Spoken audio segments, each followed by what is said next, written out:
ಆಗ್ಬಹುದು ಏನು ಮಂತ್ರಿ, ಆಯ್ತು ಅಂದ್ರೆ ತಿಳ್ಕೊಳ್ಳಿ. అవునండి, ನಿಮಗೆ గంట ಬೇಕು అಷ್ಟೇ ತಾనే, అంటే మీకు ఒక ఎమర్జెన్సీ మొగుడు కావాలి కదూ? Yes mister all in one. ಕೇವಲ 30 ದಿನ ಮಾತ್ರ. ಆಯ್ತು. ನನ್ನ ಗಂಡನ ಥರ ನಟಿಸ್ಬೇಕು. ಆಯ್ತು. 31ನೇ ದಿನ ಆತ ಆ ಪೋಸ್ಟರ್ ಇರಬಾರ್ದು. ಆಯ್ತು. ಆ ರೀತಿ ಆಕ್ಟ್ ಮಾಡೋಕೆ 1 ಲಕ್ಷ ರೂಪಾಯಿ ಕೊಡ್ತೀನಿ. 1 ಲಕ್ಷ? ಆಯ್ತು. 1 ತಿಂಗಳು ನಾನು ಹೇಳ್ದ ಕೇಳ್ಕೊಂಡಿರ್ಬೇಕು. ಆಯ್ತು, కానీ ఒక మాట, దాంట్లో నా కమిషన్ 10% ఇస్తారా? ఇస్తాము. ఓకే. ಟೈಮ್ ಆಗೋಯ್ತಲ್ಲಪ್ಪ. ನೀನು ನಮಸ್ಕಾರ ಏನು ಬೇಕಾಗಿಲ್ಲ, ಇವತ್ತೊಂದು 15,000 ರೂಪಾಯಿ ಕೊಡು ಸಾಕು. ದಯವಿಟ್ಟು ಕ್ಷಮಿಸಿ ಸರ್, 15,000 ಅಲ್ಲ, 1 ರೂಪಾಯಿ ಕೂಡ ಯಾರಿಗೂ ಕೊಡಬಾರ್ದು ಅಂತ ಅಮ್ಮ ಅವ್ರ ಕಟ್ಟಪ್ಪಣೆ ಆಗಿದೆ. ಹೌದು, ಮತ್ತೆ ಹೇಳ್ತಾ ಇದ್ರೆ ಹಾಳಾಗೋಗ್ಬಿಡ್ತದೆ ಫ್ಯಾಕ್ಟ್ರಿ. ನೀವೇನು ಹುಡುಗಾಟ ಜನ ಎಲ್ಲ ಹೊಡ್ಕೊಂಡು ಹೋಗ್ಬಿಡ್ತದೆ ಗೊತ್ತಾಗಿದೆ, ಅದಕ್ಕೆ ಹೇಳಿದ್ದಾರೆ. ನನ್ನ ಕುಟುಂಬದ ನೋಡು, ನನಗೇನು ತೊಂದರೆ ಆಗಲ್ಲ, ಕೊಡು. ನೋಡಿ, ನೀವು ಕುಟುಂಬದವರೇ ಇರಬಹುದು, ಯಾರಿಗೂ 1 ಪೈಸಾ ಕೂಡ ಕೊಡಬಾರ್ದು ಅಂತ ಹೇಳಿದ್ದಾರೆ. ಅವ್ರ ಹತ್ರ ಪರ್ಮಿಷನ್ ತಗೊಂಬನ್ನಿ. 15,000 ಏನು 1 ಲಕ್ಷ ರೂಪಾಯಿ ಬೇಕಾದ್ರೆ ಕೊಡ್ತೀನಿ. ಓಹೋ, ಹಿಂಗಾಗ್ಬಿಡ್ತಾ ವಿಚಾರ, ಇಲ್ಲಿವರೆಗೂ ಬಂದ್ಬಿಡ್ತಾ? ಈಗ ಏನ್ ಮಾಡೋದು? ಕಾಲ ಕಡೆ ರೇಸ್ಗೆ ಹೋಗೋಣ, ದುಡ್ಡಿಲ್ಲ. ಅದಿಲ್ದೆ ಅಲ್ಲಿ ಇಲ್ಲಿ ಅಡ್ಡಾಡೋಣ ಅಂತ ಅಂದ್ರೆ ಸಾಲಗಾರಲ್ಲ ಸೊಂಟ ಬಿಡ್ಬಿಡ್ತಾರೆ. ಏನ ನಾನು ಅವಳು ಹೇಳ್ದಾಗ ಕೇಳ್ಕೊಂಡ್ ಬಿದ್ದಿರ್ಬೇಕಾ? ಇಂಪಾಸಿಬಲ್. ಕುಮಾರ್, ಅದಕ್ಕೆ ಬೇರೆ ಯಾರಾದ್ರೂ ಗುಲಾಮ ನೋಡ್ಕೋ. ಅಬ್ಬಬ್ಬಬ್ಬ, ಅದೇನಯ್ಯ ನೀನು, ಎಷ್ಟು ಶಾರ್ಟ್ ಟೆಂಪರು, ಮೂಗಿನ ತುದಿ ಮೇಲೆ ಸಿಟ್ಟಿರುತ್ತೆ. ನೋಡು, ಈ ಸರ್ಕಸ್ ಎಲ್ಲ ನಿಲ್ಸು. ನೋಡು, ಅವಸರ ಪಡ್ದೆ, ನಾನು ಹೇಳೋದನ್ನ ಕೇಳು. ದಿನಾ ಥಿಯೇಟರ್ ಮುಂದೆ ಬ್ಲ್ಯಾಕ್ ಮಾರ್ಕೆಟ್ ಅಲ್ಲಿ ಟಿಕೆಟ್ ಮಾಡೋದು ತಪ್ಪುಂದಿ. ಪೊಲೀಸ್ನವ್ರಿಗೆ, ಥಿಯೇಟರ್ ಮ್ಯಾನೇಜರ್ಗೆ ಲಂಚ್ ಹಾಕೊಡೋದು ತಪ್ಪುಂದಿ. ದಿನಾ ಸುಳ್ಳು ಸಾಕ್ಷಿ ಹೇಳಿ ಕೋರ್ಟ್ ಅಲ್ಲಿ ಸಿಕ್ಕಾಕೊಳ್ಳೋದು ತಪ್ಪುಂದಿ. ಹಾಗಂತ ಅವಳು ಹೇಳಿದಕ್ಕೆಲ್ಲ ಒಪ್ಕೊಳಕಾಗತ್ತಾ? ಹುಡುಗಿ ಹೇಗಿದ್ದಾಳ ಏನೋ? ಅಯ್ಯೋ, ಅವಳೇನಯ್ಯ ಕೈ ತೊಳ್ಕೊಂಡು ಮುಟ್ಬೇಕು. ಅವಳು ಮಿಡಿ ಹಾಕೊಂಡ್ರೆ ಶ್ರೀದೇವಿ, ಸೀರೆ ಉಟ್ಕೊಂಡ್ರೆ ಹೇಮಾ ಮಾಲಿನಿ, ಚೂಡಿದಾರ್ ಹಾಕೊಂಡ್ರೆ ಜಯಪ್ರದಾ. ನೋಡಯ್ಯ, ನೋಡು, ನಾನು ಹೇಳೋದು ಕೇಳು. ನೋಡು, ಸಾಕು, ಬಾ ಕೂತ್ಕೋ. ನೋಡು, ನೀನು ಆ ಲಕ್ಷ್ಮಿ ಜೊತೆ ಓನ್ಲಿ 30 ಡೇಸ್ 30 రోజులు అంటే ಅವಳು ರೆಡಿಮೇಡ್ ಗಂಡಾಗಿ ಆಕ್ಟ್ ಮಾಡಿದ್ರೆ ನೀನು ಊಟ ತಿಂಡಿ ವಗೈರೆ ಎಲ್ಲ ಭರ್ಜರಿಯಾಗತ್ತೆ. ಕೂರ್ಚೋಪ್ಪ. ಅದು ಅಲ್ಲದೆ 1 ಲಕ್ಷ ರೂಪಾಯಿ ಕೊಡ್ತಾಳೆ ಕಣೋ. 1 ಲಕ್ಷನಾ? 1 ಲ್ಯಾಕ್. ಅದರಲ್ಲಿ 50,000 ಖರ್ಚು ಮಾಡಿ ನಿನ್ ತಂಗಿ ಮದುವೆನ ಭರ್ಜರಿಯಾಗಿ ಗ್ರ್ಯಾಂಡ್ ಆಗಿ ಮಾಡು. ಇನ್ನ 50,000 ರೂಪಾಯಿನಲ್ಲಿ ನಾನು ನೀನು ಸೇರ್ಕೊಂಡು ಆಲ್ ಇನ್ ಆಲ್ ಬಿಸ್ನೆಸ್ ಶುರು ಮಾಡೋಣ. ಏಮಂಟಾವ್? ಆದ್ರೂ ಒಂದು ಹೆಣ್ಣತ್ರ ಬಾಡಿಗೆ ಗಂಡಾಗಿ ಆಕ್ಟ್ ಮಾಡೋದು ಅಂದ್ರೆ ಸೆಂಟಿಮೆಂಟ್ಸ್ ಒದ್ದಯ್ಯ, ಇದು ಬಿಸ್ನೆಸ್. చూడు, ನಿನಗೆ ಇವಾಗ ಶುಕ್ರ ದಶೆ ಸ್ಟಾರ್ಟ್ ಆಗಿದೆ. ಇಂಥ ಅವಕಾಶ ಮತ್ತೆ ಸಿಗಲ್ಲ, ಸುಮ್ಮನೆ ಒಪ್ಕೋ. ಸರಿ, ನೀನ್ ಇಷ್ಟು ಹೇಳಿದ್ಮೇಲೆ ಒಪ್ಕೋತೀನಿ. But 1 condition. ఏంటి? Only 1 month.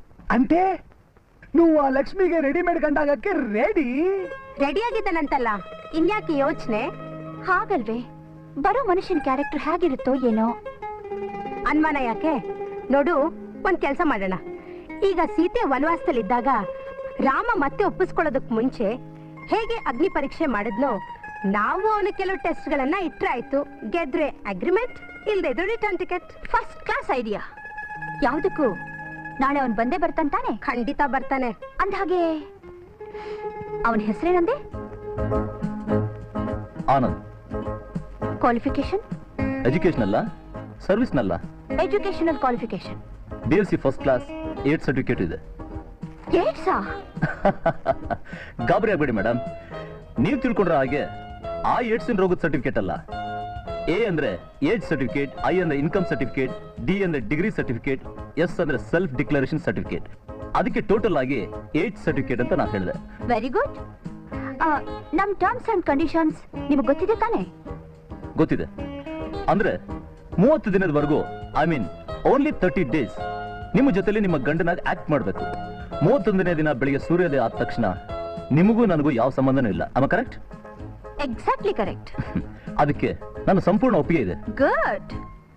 ಆದ್ರೂ ಒಂದ್ ಕಂಡೀಷನ್. 30 ದಿವಸ ಜೊತೆಲಿದ್ದೆ ಅಂತ ಸಲಿಗೆಯಿಂದ 31ನೇ ದಿನ ನಾನು ಎಲ್ಲಿ ಸಿಕ್ಕಿದ್ರು ನನ್ನ ಮೇಲೆ ಅಧಿಕಾರ ಚಲಾಯಿಸಬಾರ್ದು. Got it? ನಮ್ಮ ಅಗ್ರಿಮೆಂಟ್ ಮುಗಿದ್ಮೇಲೆ ನೋ ಪ್ರಾಬ್ಲಮ್, ನಿಮ್ಮ ಪರಿಚಯ ಇಲ್ದಾಗ ಇದ್ಬಿಡ್ತೀರಿ. Okay? Okay. Hello Lakshmi here. ನಾನು ಕಣೆ ಆಶಾ ಮಾತಾಡ್ತಿರೋದು. ಇಂಟರ್ವ್ಯೂ ಮುಗಿತಾ? ಹಲೋ, ನಾನ್ ಲಾಯರ್ ವಿಶ್ವನಾಥ್ ಮಾತಾಡ್ತಾ ಇರೋದು. ಅರ್ಜೆಂಟ್ ಆಗಿ 1 ಲಕ್ಷ ರೂಪಾಯಿ ಹಣ ಕಳಿಸ್ಕೊಡಿ. ಈಗಲೇ ಕಳಿಸ್ಬೇಕಾ ಸರ್? ಆಮೇಲೆ ಕಳಿಸಿದ್ರೆ ಆಗಲ್ವಾ? ನೋ, ಬಹಳ ಅರ್ಜೆಂಟ್, ಈಗಲೇ ಬೇಕು. ಓಕೆ ಓಕೆ ಸರ್, ಈಗಲೇ ಕಳಿಸ್ತೀನಿ. Thank you. ಮಿಸ್ಟರ್ ಆನಂದ್, ನೀವು ನನಗೊಂದು ಹೆಲ್ಪ್ ಮಾಡ್ಬೇಕಲ್ಲ? ಏನ್ ಹೇಳಿ ಮೇಡಮ್? Just moment. ಈ ಬ್ರೀಫ್ ಕೇಸ್ನಲ್ಲಿ 1 ಲಕ್ಷ ರೂಪಾಯಿ ಇದೆ. ಇದನ್ನ ನಮ್ಮ ಲಾಯರ್ಗೆ ತಲುಪಿಸ್ಬೇಕು. ಇದೇ ಅವ್ರ ಅಡ್ರೆಸ್ಸು. ನಾನೇ ತಗೊಂಡು ಹೋಗ್ಬೇಕು ಅಂದ್ರೆ ಇನ್ಕಮ್ ಟ್ಯಾಕ್ಸ್ ನವ್ರ ಕಾಟ. If you don't mind. With pleasure. ನನ್ನ ಕಾರ್ನಲ್ಲೇ ನಿಮ್ಮನ್ನು ಡ್ರಾಪ್ ಮಾಡಿಸ್ಲಾ? ಬೇಡ ಮೇಡಮ್, ಈಗ ತಾನೇ ಹೇಳಿದ್ರಿ ಇನ್ಕಮ್ ಟ್ಯಾಕ್ಸ್ ಪ್ರಾಬ್ಲಮ್ ಅಂತ. ಅವ್ರ ಕಣ್ಣು ನಿಮ್ ಕಾರ್ ಮೇಲೂ ಇರುತ್ತೆ. ಪರವಾಗಿಲ್ಲ, ನಾನು ಆಟೋಲ್ ತಗೊಂಡೋಗಿ ತಲುಪಿಸ್ತೇನೆ. Thank you. ಬ್ರೀಫ್ ಕೇಸ್ ನ ಅಲ್ಲಿ ತಗೊಂಡೋಗಿ ತಲುಪಿಸಿದ ಮೇಲೆ ಹೇಳಿ ಥ್ಯಾಂಕ್ಸ್ ನ. ಬರ್ಲಾ?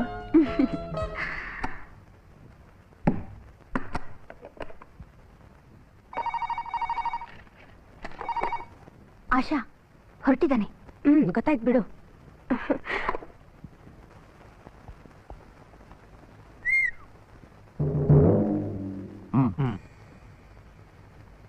ನಿಂತ್ಕೊಳ್ಳೋ. ಯಾಕೋ?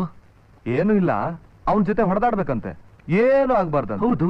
ಅಯ್ಯೋ ಪೆಕ್ಕರ್ ನನ್ ಮಗನೇ, ಅದಕ್ಕೆ ಅವ್ಳು ಕೊಡೋದು ಜುಜುಬಿ 2,000 ರೂಪಾಯಿ ಅಷ್ಟೇ. ಈಗ ಒಂದು ಸೂಟ್ ಕೇಸಲ್ಲಿ ಎಷ್ಟಿದೆ? 1 ಲಕ್ಷ. ಕರೆಕ್ಟ್, 1 ಲಕ್ಷ.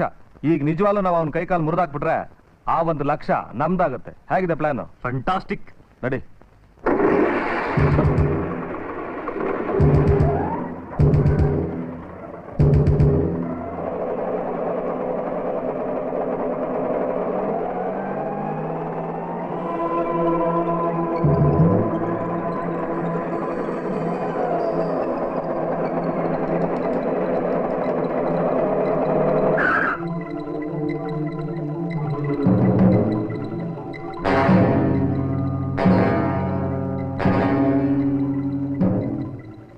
ಎಲ್ಲೋಟ್ರಿ?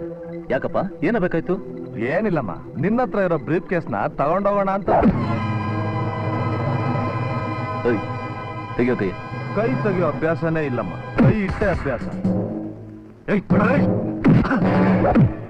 ಏಯ್.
ನಮಸ್ಕಾರ ಸರ್. ನಮಸ್ಕಾರ. ಲಾಯರ್ ವಿಶ್ವನಾಥ್ ರಾಯರು ಅಂದ್ರೆ ತಾವೇ ತಾನೆ? ಹೌದು, ನಾನೇ. ಏನ್ ಸಮಾಚಾರ? ನೀವ್ಯಾರು? ನನ್ನ ಹೆಸರು ಆನಂದ್ ಅಂತ. ಹಾ. ರಘುನಾಥ್ ರಾಯರ್ ಅವ್ರ ಮಗಳು ಲಕ್ಷ್ಮಿ ಅವರು ಈ ಬ್ರೀಫ್ ಕೇಸ್ ನಿಮ್ಗೆ ಕೊಟ್ಟು ಬಾ ಅಂತ ಕಳಿಸಿದ್ದಾರೆ. ಹಾ. ಇದ್ರಲ್ಲಿ 1 ಲಕ್ಷ ರೂಪಾಯಿ ಇದೆ. ಅದ್ ಸರಿ, ಏನ್ ನಿಮ್ಮ ಅವಸ್ಥೆ? ಇದ್ರಲ್ಲಿ ಹಣ ಇದೆ ಅಂತ ಹೇಗೋ ಕೆಲವು ರೌಡಿಗಳು ಗೊತ್ತಾಗಿ ಹಾ. ಅದನ್ನ ಲಪ್ಟಾಯಿಸ್ಬೇಕು ಅಂತ ನನ್ನ ಮೇಲೆ ಅಟ್ಯಾಕ್ ಮಾಡಿದ್ರು. ಹಾ. ಆ ಹೊಡೆದಾಟದಲ್ಲಿ ಇದೆಲ್ಲ ಮೈ ಗಾಡ್, ಹಣ ಸಮೇತ ಬ್ರೀಫ್ ಕೇಸ್ ತಂದು ಕೊಟ್ಟಿದ್ದಕ್ಕೆ ತುಂಬಾ ಥ್ಯಾಂಕ್ಸ್. ಮೊದ್ಲೋಗಿ ಡಾಕ್ಟರ್ ಹತ್ರ ಟ್ರೀಟ್ಮೆಂಟ್ ತಗೊಳ್ಳಿ. Okay sir, thank you very much. ಲಕ್ಷ್ಮಿಗೆ ಹಣ ಕಳಿಸು ಅಂತ ನಾನೇನು ಹೇಳಿರ್ಲಿಲ್ವಲ್ಲ. ಇದರಿಂದ ಏನೋ ವಿಷಯ ಇದೆ. ಲೆಟ್ ಹಲೋ, ನಾನಮ್ಮ ಲಾಯರ್ ವಿಶ್ವನಾಥ್ ಮಾತಾಡ್ತಾ ಇರೋದು. ಹೇಳಿ ಅಂಕಲ್. ನೀನ್ ಯಾರೋ ಹುಡುಗ ಆನಂದ್ ಅನ್ನೋನ್ ಕೈಲಿ 1 ಲಕ್ಷ ರೂಪಾಯಿ ಹಣ ಕಳ್ಸಿದ್ಯಲ್ಲ, ಅವ್ನ್ ತಗೊಂಡ್ ದಾರಿಲಿ ಬರ್ಬೇಕಾದ್ರೆ ಯಾರೋ ರೌಡಿಗಳು ಅವನ್ನ ಫಾಲೋ ಮಾಡಿ ಹಿಡ್ಕೊಂಡು ಚೆನ್ನಾಗಿ ಹೊಡೆದ್ಬಿಟ್ಟಿದ್ದಾರೆ ಕಣಮ್ಮ. ಆದ್ರೂ ಅವನ್ ಪ್ರಾಮಾಣಿಕತೆಯಿಂದ ಹಣನ ತಲುಪಿಸೋಗಿದ್ದಾನೆ. ಏಯ್, ಅವನ ಹಣನ್ ತಗೊಂಡೋಗಿ ಕೊಟ್ಟಂತೆ ಕಣೆ. ಹೌದಾ? ಏನಮ್ಮ ವಿಷಯ? ಅಂಕಲ್, ನಿಮ್ಗೆ ಆ ವ್ಯಕ್ತಿನ ನೋಡಿ ಏನ್ ಅನಿಸ್ತು? ಯಾವ ವಿಚಾರವಾಗಿ? ಅದನ್ನ ನಂಬಹುದಾ? ಅದನ್ನ ಪ್ರೂವ್ ಮಾಡ್ಬಿಟ್ನಲ್ಲಮ್ಮ. Very sincere and honest fellow. Thank you uncle. ಏನೇ ಫಸ್ಟ್ ಟೆಸ್ಟ್ ಎಲ್ಲ ಪಾಸ್ ಆಗ್ಬಿಟ್ನಲ್ಲೇ. ಹಣ ಕಂಡ್ ಕೂಡ್ಲೆ ಮನಸ್ಸು ಬದಲಾಯಿಸ್ತಾನೆ ಅನ್ನೋ ನಿನ್ ಅನುಮಾನ ಈಗ ಪರಿಹಾರ ಆಯ್ತಲ್ಲ. ಇನ್ಯಾಕೆ ತಡ? ಅಗ್ರಿಮೆಂಟ್ ರೆಡಿ ಮಾಡಬಹುದಲ್ಲ. ಹಣದ ಆಸೆ ಇಲ್ಲ ಅಂತ ಹೇಳ್ಬಹುದು, ಆದ್ರೆ ಹೆಣ್ಣಿನ ಆಸೆ ಇಲ್ಲ ಅಂತ ಹೇಗೆ ಹೇಳೋದು? ನಾಳೆ ಮದ್ವೆ ಆದ್ಮೇಲೆ ನಾವಿಬ್ರು ಒಂದೇ ಬೆಡ್ರೂಮ್ ಅಲ್ಲಿ ಇರ್ತೀವಿ. ಸಮಯ ನೋಡ್ಕೊಂಡು ನನ್ ಮೇಲೆ. ಓಕೆ, ಅದಕ್ಕೂ ಒಂದು ಟೆಸ್ಟ್ ಇಟ್ರಾಯ್ತು. ಕರೆಕ್ಟ್. May I come in. ಬಂದ ಅನ್ಸುತ್ತೆ. ಕಮೇನ್.